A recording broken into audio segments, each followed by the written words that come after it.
Hello, I'm Don Mitchell. Welcome back to the 2000% Nation. Today we continue looking at ways that social enterprises can be much more fruitful for expanding and improving God's kingdom.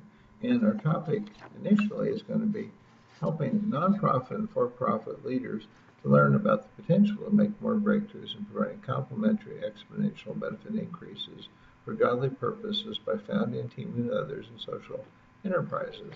So let me begin by quoting from the book of James, chapter 2, verses 12 and 13 in the New King James Version. So speak and so do as those who will be judged by the law of liberty. For judgment is without mercy to the one who shows no mercy. Mercy triumphs over judgment. A very small percentage of social enterprises have made breakthroughs in providing complementary exponential benefit increases for godly purposes. In addition, many of such highly fruitful enterprises are not well known beyond their own stakeholders.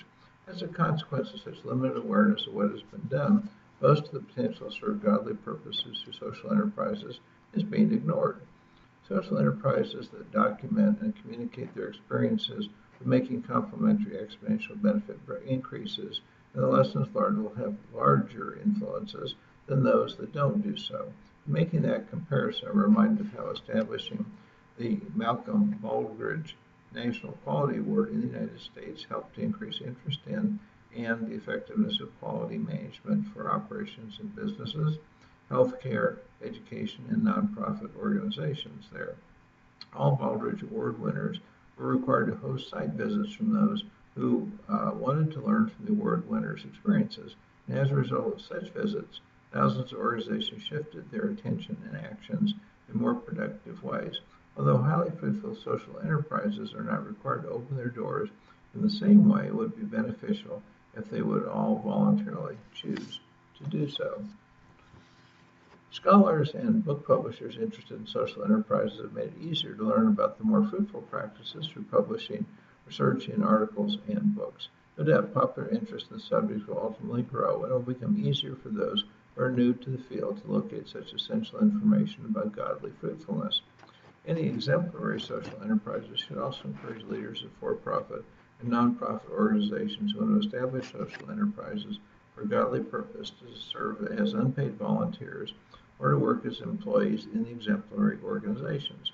In this way, more hands-on training can be received by those who want to duplicate what most fruitful social enterprises are doing.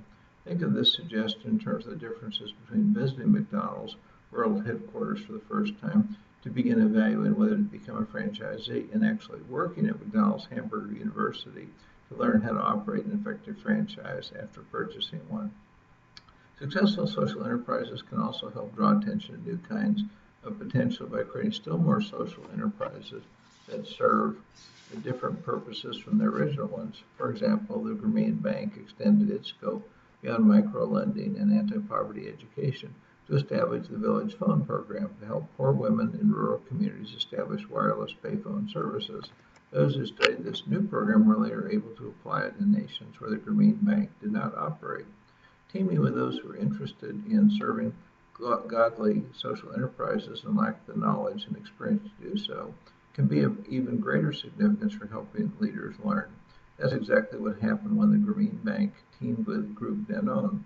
No one, not only can such an enterprise be copied elsewhere, but Group Danone also learned how to work with local microfinance organizations around the world to develop still other types of ventures that could apply its product and operational expertise.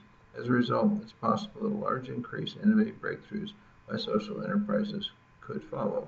Let's next consider how to increase capabilities of experienced social entrepreneurs to develop complementary exponential benefit breakthroughs for godly purposes. In this case, I'd like to begin by quoting from the book of Matthew, chapter 5, verses 46 and 48, a section from the Sermon on the Mount. For if you love those who love you, what reward have you? Do not even tax collectors do the same? And if you greet your brethren only, what do you do more than others? Do you not even tax collectors do so? Therefore you shall be perfect, just as your Father in heaven is perfect. Increasing the capabilities of experienced entrepreneurs to develop The complementary exponential benefit breakthroughs for godly purposes through social enterprises presents many challenges. Let me list some of the most important ones that are addressed in this section. First, removing any mission-focused blinders that social entrepreneurs have. Second, interesting social enterprise leaders in process development. Third, opening minds to the possibility that major opportunities are being missed. Fourth, shifting attention from doing more of the same to achieving more with the same or fewer resources. Let's look first at removing any mission-focused blinders that social enterprise leaders have. Many social entrepreneurs primarily rely on passion for their organizational missions to attract and to retain talent and resources. Drawn by the appeal of these purposes, many people also approach these leaders with agendas outside of the social enterprise's missions. The most successful leaders know well that it's important to avoid trying to do things that aren't part of their organization's purposes. The result of taking on new missions can be to dissolve existing passion and support while creating lots of practical problems. Sensing that danger, many successful social entrepreneurs will do anything to avoid changing any aspect of their current missions, including even how their slogans are worded.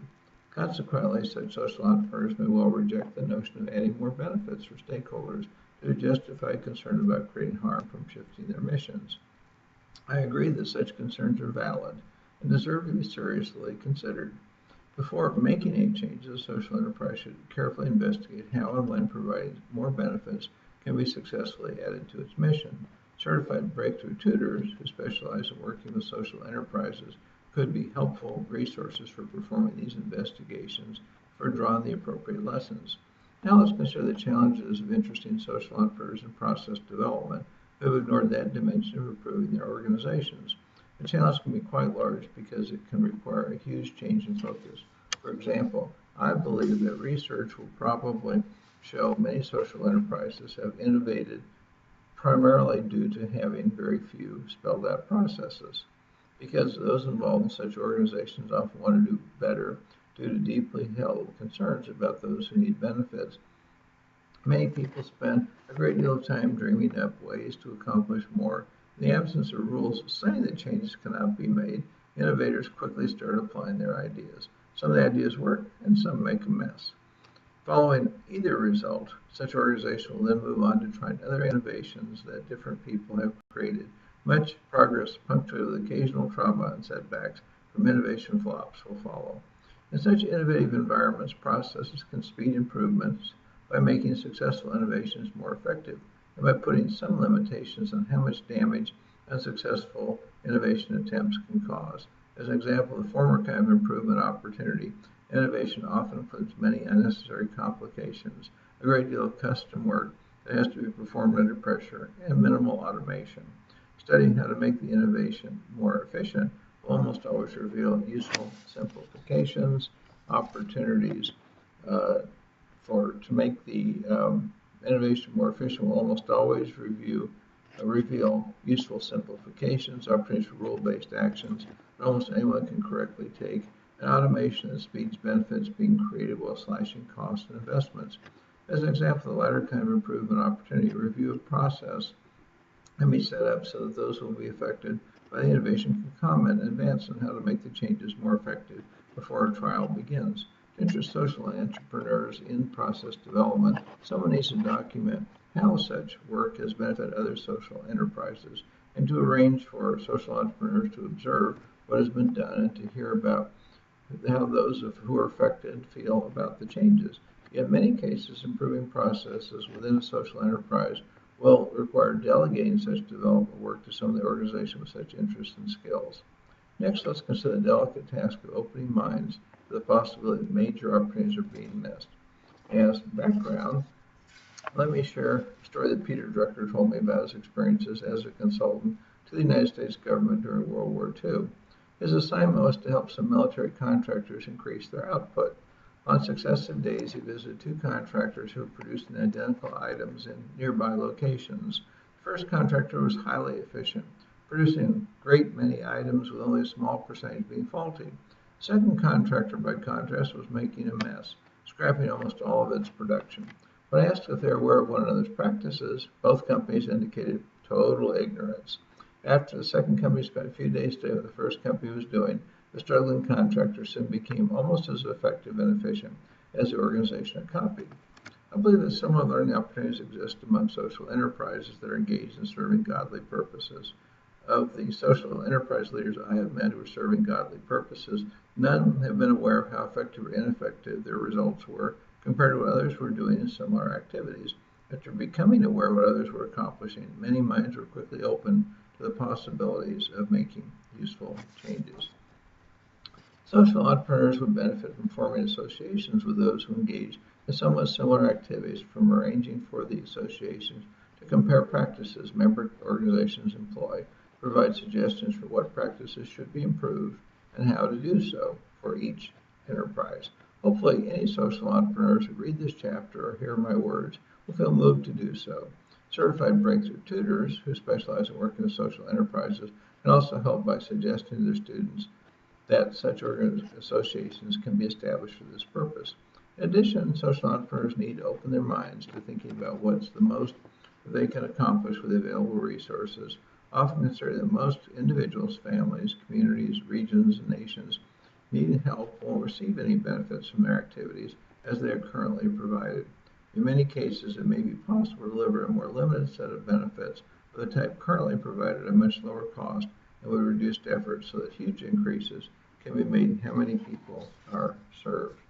For instance, a home building social enterprise that normally produces a standard home for needy families might also provide easy-to-use directions for needy people with skill in building to construct a home at a small percentage of the cost of purchasing one, or the social enterprise making the total provision.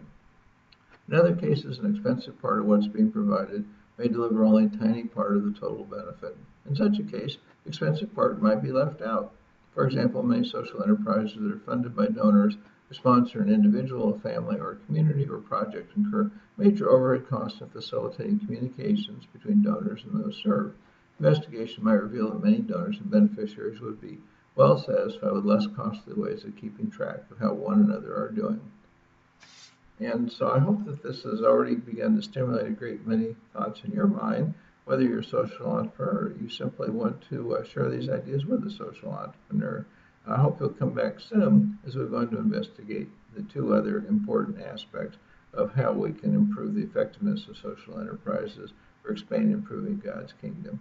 But in the meantime, may God bless you, your family, and all you do in the name of Jesus. Take care. Goodbye for now.